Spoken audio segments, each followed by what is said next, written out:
Hello everyone, welcome back to my channel. I'm Kat. I'm so excited to be talking about all the cozy, spooky books that you should be reading. Basically, you need to put these books on your TBR because they are the creme de la creme of autumnal reading. I think I'm going to start with a couple of books that aren't necessarily like super spooky season, but they are books that have kind of like a darkness to them that definitely have that autumn vibe. So the first book that I'm going to be recommending is Other People's Clothes by Carla Henkel. This is a book that I read with my patrons a few months ago, and I definitely wish that we'd read it during the autumn or winter seasons because then it would have matched the vibe of this book perfectly. So this book is kind of marketed as a thriller. I would argue that it's more kind of like literary fiction with an edge. It does have a mystery to it, and it is incredibly dark because people do get murdered in this book, and it's kind of psychological. You don't know what's real sometimes and what's not real. You don't know who to trust, especially the main character. This book is the perfect example of an unreliable narrator. So simply the book follows these two girls who decide to move to Berlin. As part of their university studies, they decide to do a year abroad, essentially. The main character, Zoe, is actually grieving her best friend from back home who actually got murdered, and it hasn't actually been solved who did it. So she's kind of going through all this grief. So yeah, they end up renting this apartment from this famous writer called Beatrice. And soon after moving in, they get this eerie feeling that they're being watched, and they suspect Beatrice. So they decide to kind of mess with her, and they open this club in this apartment that they're staying at. So it kind of becomes this weird twisted game between them and Beatrice, only it gets super dark, super creepy. There were moments in this book where I was literally like on the edge of my seat.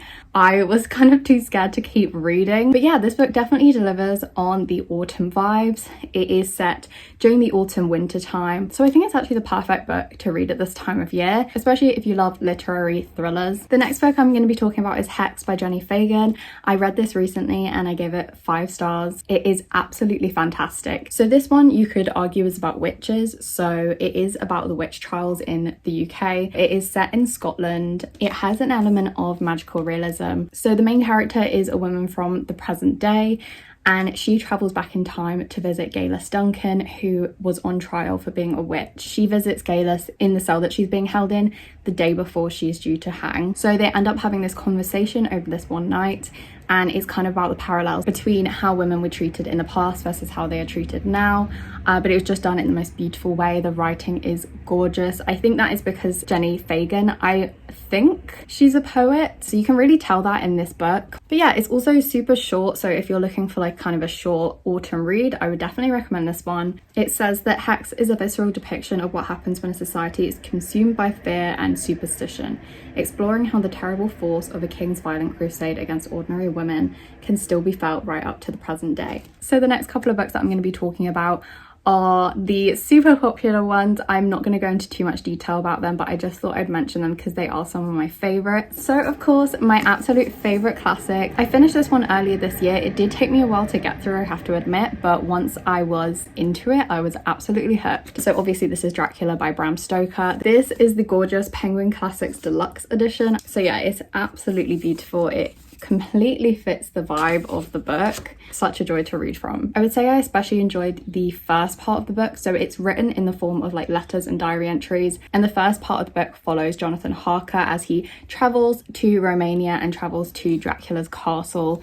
and kind of gives him advice about buying property in London. There he kind of realizes that things are going to go wrong, and he realizes that he's trapped in this castle and there's no way of escape. I just really enjoyed these diary entries and letters from Jonathan. I thought they were super creepy, atmospheric. I just think it's a fantastic book, and yeah, I feel like you should pick it up if you haven't already. Along those same lines, this is another extremely popular book which I literally just want to convince you to read if you haven't already, and that is The Secret History by Donna Tartt. I read this very recently and fell in love. This is like my new favorite book of all time. It's so perfect for September because it's that dark academia vibe. It's so clever but super accessible as well. It follows Richard, who transfers to this university in New England, and he ends up getting wrapped up in this classics class, which is comprised of only a handful of students. Very exclusive, very interesting group of people. Richard kind of gets sucked into this world of mystery and murder, philosophy on human nature. Like, it's just a super interesting read. And don't be put off by how long it is. It's worth every single page, and it had me crying at the end. Like, I was so invested in these characters. So yeah, again, if you haven't read this one yet, September is the perfect time to pick this up. So another murder mystery, but very different, is The Decagon House Murders by Yukito Ayatsuji. This is a Japanese cult classic murder mystery that follows the formula of And Then There Were None by Agatha Christie. So it takes like major inspiration from those sorts of books. And it's also got loads of Easter eggs for murder mystery readers. So yeah, if you're into your murder mysteries, this one is definitely a great one to pick up if you haven't heard of it. So it follows a group of students who are studying at university. They are all part of this kind of murder mystery club. Every year they take a trip that is murder mystery themed. And this year they decide to visit the remote island where murders occurred a couple of years before. So during this book, there are two kind of perspectives. One of the perspectives is of these students on this island who start getting murdered one by one. They have to kind of figure out who's doing this to them before it's too late. But obviously they're experts in murder mystery, so it makes things really interesting. The other perspective is from the mainland, and it's from another student that knows them. These people kind of work out the mystery of what happened on that island years ago. So it all kind of links together, and it's super satisfying. I love this one so much. I wish I could read it for the first time. This is a fantastic murder mystery. I highly recommend it. I actually much preferred it to And Then There Were None, which I loved at the time of reading it. I just think it's so much more interesting, complex, and satisfying in the end. Yeah, just a superior murder mystery. Hi guys, I'm just editing and I realized that I didn't press record, or like I don't even know what happened, but I did talk about Bunny and Allswell by Mona Awad, and I just thought I'd mention them here. I didn't really go into too much detail, so I guess it doesn't really matter too much. But yeah, I definitely wanted to mention them in an autumn spooky season recommendation video. I know that Bunny's super popular, so I feel like it goes without saying, but I enjoyed Allswell just as much. I think they're both fantastic. Mona Awad is one of my favourite authors. Obviously this time of year is the perfect time to read them. Allswell has that same dark academia vibe, but it's set in the theatre. It is one of the best books that I've ever read. So yeah, I just wanted to say why I left them out, considering they will be in the thumbnail. Anyway, back to the video. Next, here are a few manga and graphic novels that I would recommend for this time of year. If you enjoy horror like me and you want something a little bit darker, I would recommend picking up Frankenstein by Junji Ito. That crow's going past my window. This is my absolute favourite collection by Junji Ito. This is the first one that I read by him as well, which set my standards quite high. But essentially this contains Junji Ito's adaptation of Frankenstein for around half of the book, and then the rest of the book are some short stories. Oh my god, I definitely want to reread this year. So yeah, here's a little sneak peek and the table of contents there. So Frankenstein's at the beginning, and then you've got all of these weird and wonderful stories. I just think that Junji Ito's artwork is absolutely beautiful, very, very creepy, just like really intricate and well done. I'm just constantly in awe when I'm reading Junji Ito's works, and yeah, this one is by far my favourite one. I think it's a great one to start with as well, just because Frankenstein is a story that most people kind of know, at least, if not have read in the past. You're kind of grounded in a story that you know, and then you're introduced to some other fun short stories. But if you're interested in more of a cute, cozy graphic novel, I would 100% recommend the Creepy Cat volumes. I think there are 3 out so far. I've read the first 2 and given them both 4 stars. They're just comprised of a bunch of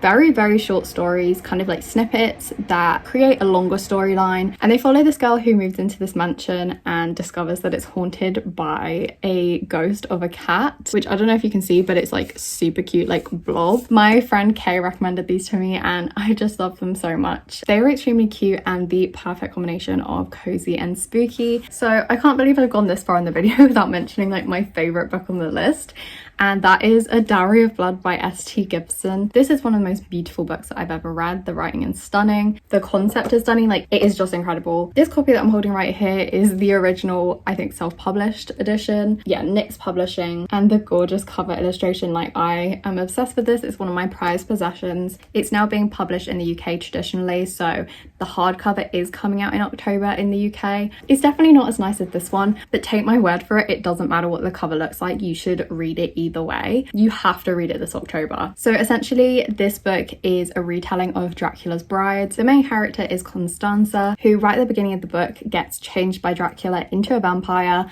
and it follows like basically her whole lifetime as Dracula's bride and the people that they pick up along the way. Obviously there are more than one. The book's actually written in a letter to Dracula, and it's essentially at its heart a story about an abusive relationship, but there are some really beautiful tender moments in here as well. It's so beautiful. Like, I love this so much. I love the characters, and it is just such a roller coaster of a book. You kind of never know what's going to happen next. It is a little bit stressful, but it is just so beautiful. This is probably one of my #1 recommendations on this list. Another one of my favorite authors is Caitlin Starling, so of course I had to recommend The Death of Jane Lawrence. I was so happy to receive this, and I did a whole dedicated reading vlog to this, so if you want to check it out, I'll link it above. It's actually still to this date one of my favorite vlogs I've ever filmed, just probably down to the fact that this book was so amazing. So this book follows Jane, who ends up getting married to Dr. Lawrence in kind of like a marriage of convenience. Her guardians, or like parents, are leaving, and she wants to stay in the town and like live her life there. And so she decides to find kind of like a wealthy man who won't restrict her to marry her, and she ends up finding Dr. Lawrence, and he goes along with it because he doesn't really have time for a wife. He doesn't have the desire to have a wife. He just wants to do his thing and practice medicine and operate on people. So it's kind of the perfect match.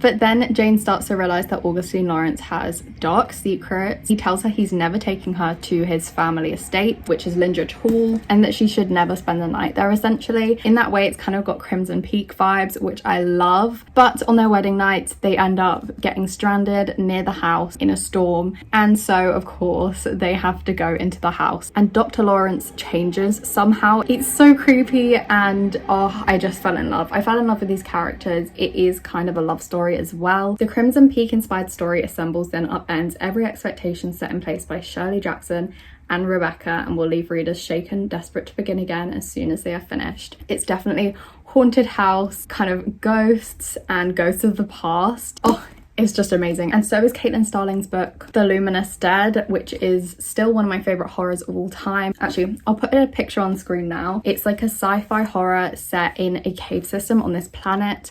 And the main character, Jaya, she has to go into these cave systems. She's kind of lied her way onto this expedition, and then she gets in way over her head. Along her way into the cave system, she starts discovering bodies of previous cavers who have tried before her to do this job. So it just gets super creepy. You don't know what's real and what's not. One of the best kind of thriller horrors for suspense that I've ever read, and I highly recommend the audiobook. Speaking of Crimson Peak, the next recommendation I've got is Gallant by V.E. Schwab.